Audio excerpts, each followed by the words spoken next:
முதுகுளத்தூர் அருகே மண்மூடி கிடந்த அதிசயமாக சுமார் 2000 ஆண்டுகள் பழமையான தமிழி நடுகல் கல்வெட்டு கண்டறியப்பட்டுள்ளது. தமிழரின் வீர கதையையும் கலாச்சார பெருமையையும் பறைசாற்றுகிறது இந்த தமிழ் பிராமி எழுத்துகளால் பொறிக்கப்பட்ட பளிங்கு கல்வெட்டு.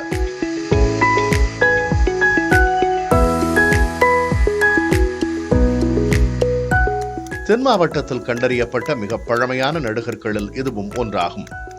ஆப்பனூர் அரியநாச்சி அம்மன் கோயில் திருப்பணியின் போது மண்மூடி கிடந்த இக்கல்வெட்டை ஆசிரியர் முனியசாமி என்பவர் அடையாளம் கண்டு பாண்டிய நாட்டு வரலாற்று ஆய்வு மையத்திற்கு தகவல் கொடுத்தார்.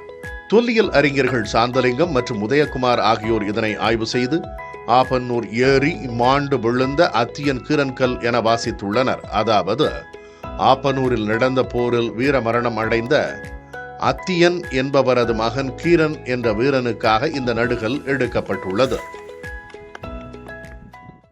ரொம்ப ரேரு. உதாரணமா நம்ம தேனி மாவட்டம் புலிமான் கோம்பையில் ஒரு 3 கிடைச்சிருக்கு.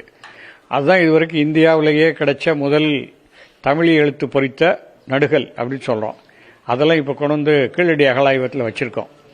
அதற்கு அடுத்து தாதப்பட்டி பத்தலக்குண்டு பக்கத்தில், பொற்பனை கோட்டை புதுக்கோட்டையில், இது நம்ம ராமநாதபுரம் மாவட்டத்தில் இப்போ முதன்மையா இது 2100 வருஷங்கள் இருக்கலாம் அப்படிங்கிற அளவுக்கு இந்த கல்வெட்டு இருக்கு.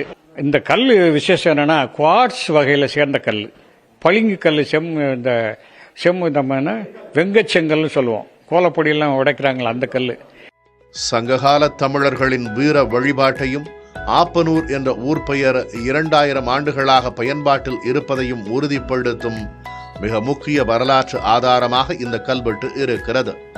புதிய தலைமுறைக்காக ஒளிப்பதிவாளர் லட்சுமணன் உடன் செய்தியாளர் மணிகண்ட பிரபு.